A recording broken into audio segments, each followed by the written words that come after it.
Hello everyone and welcome back to my channel. Recently, I've been playing a lot of the Elder Scrolls Online, and I've had a lot of experience with the game over the years.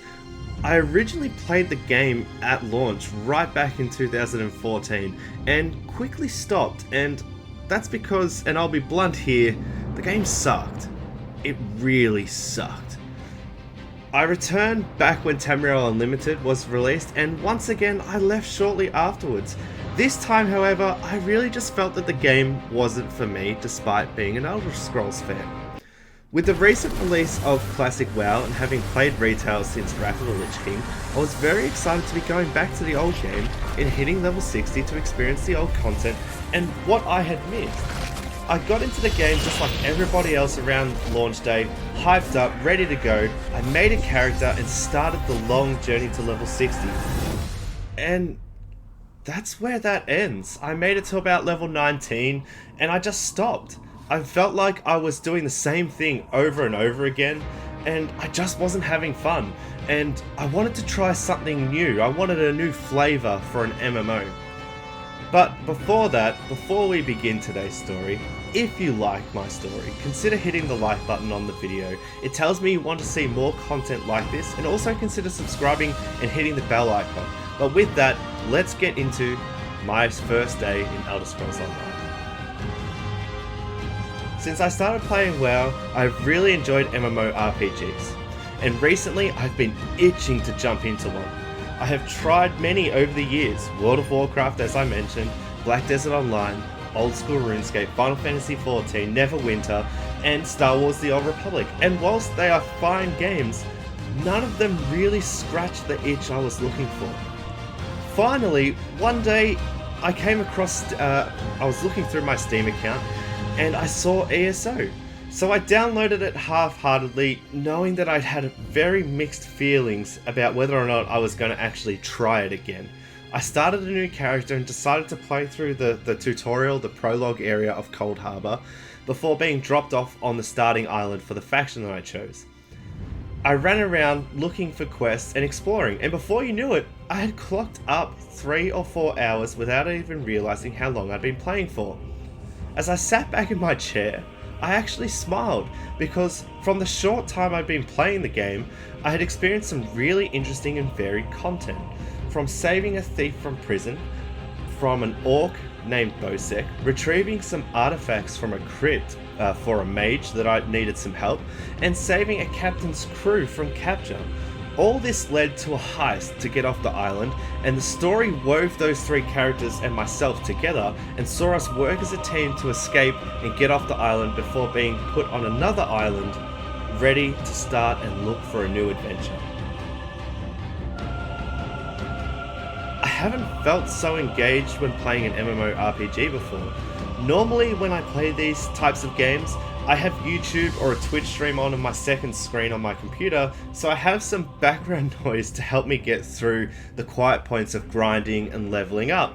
And with ESO, I haven't done that. Not once since I started. Now, 30 odd hours in, I'm amazed that I overlooked this game many times before. ESO is an amazing game, set in the Elder Scrolls land of Tamriel. I probably should have started with that first, but oh well. You can pick one of 3 factions: the Daggerfall Covenant, which is what I'm with currently, the Eldamiri Dominion, or the Ebonheart Pact. You can also pick a race associated with one of those factions, and then a class. Now, I'm a free-to-play player. You do have to purchase the game, and there is an option for a subscription, but you don't have to.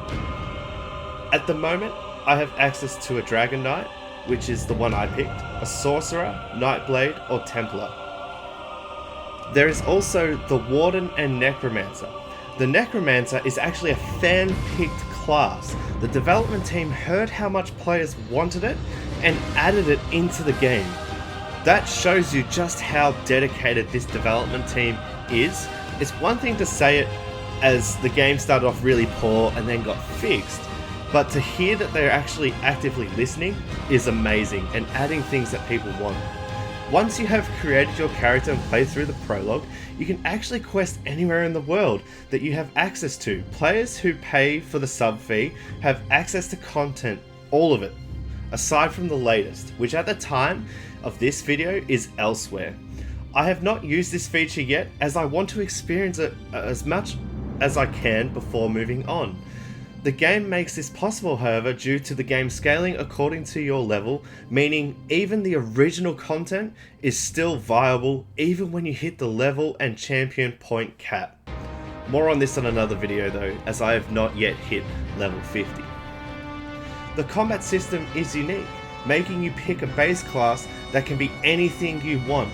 Become a heavy armor battle mage with a staff and plate mail, a tank that is also a healer in cloth armor, or a rogue with a two-handed axe. The choice is yours, and this is because it is not just your class that determines your abilities. Weapons, armor, factions like the Mages Guild and the Fighters Guild, professions, and a few others have their own skills and passive. That makes your options almost endless. I've considered making a pure profession character just to make stuff for my main to free up his skill points so I can use them in skills that I want while I'm leveling up. This makes the game more tailored for you and how you play as a player and a character in the game. It is almost as free as Skyrim in the combinations that you can make and create, and that's fantastic. The professions are interesting, starting simple then getting more complex, requiring perhaps a different material or a certain material to upgrade them into something better. You can steal items and launder them to a fence to make money. Explore for sky shards, which grant skill points for every third one collected. Dive into one-man dungeons, known as delves, or as I mentioned above, due to the level scaling, always see other players interacting in the world, from questing to doing their professions or even assisting in world PvE. This is amazing. In WoW specifically, you can run around for hours on retail and not see a single soul as you're leveling through the original content. Whereas in ESO, you always see people running around, which is amazing, fantastic, out of this world, and I want more! Sorry about that. But it truly is, and you should give the game credit for that because it does make that experience so much more immersive. But in saying that, I haven't even touched group dungeons or PvP yet, and to be honest with you, in this video I'm not going to, because I didn't experience them on my first day of Elder Scrolls Online. They are both very unique and I feel like they need their own video to explain them fully, but be rest assured, they are both excellent. I have spent so little time in this game, but I feel like I had played it enough to make this video sharing my thoughts as a new player. The Elder Scrolls Online is an MMO that doesn't set itself apart much from other MMOs, but there is a unique twist on character identity and builds that makes it so player friendly and focused that it's hard to find another player that is identical to you or another player in the game, and it should be applauded for that. To have such well written... Oh, I forgot! Not to mention voice acted quests, all of them. To have such well written voice acted quests is great. It gives a sense of emotion and immersion rather than sitting there and reading the paragraphs of text. It shows you the urgency of some of these situations rather than just using your own voice in your head telling you how much danger someone is in. And I love that about ESO. I don't want to hear my own voice. I would rather hear somebody else's explain to me why they're in trouble or why they need my assistance.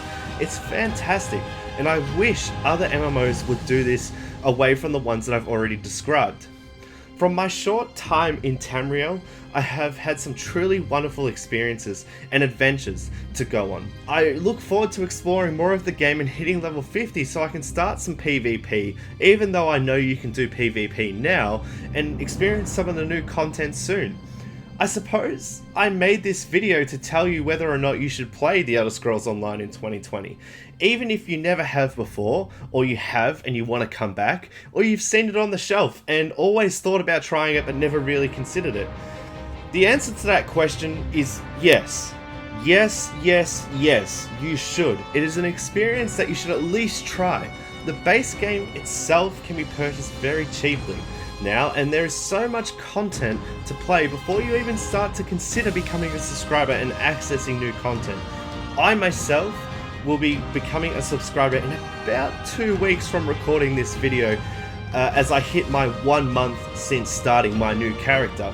I like to play to make sure I'm invested in the game, especially in MMO, before I put my money down, and I can safely say, without a doubt, I'll be playing The Elder Scrolls Online for some time to come. So, with all of that said, that's really my first day, my first experience with The Elder Scrolls Online since I've come back. I live stream The Elder Scrolls Online on YouTube on this channel, so if you're not sure about the game, you can always come and have a look and see what I'm up to.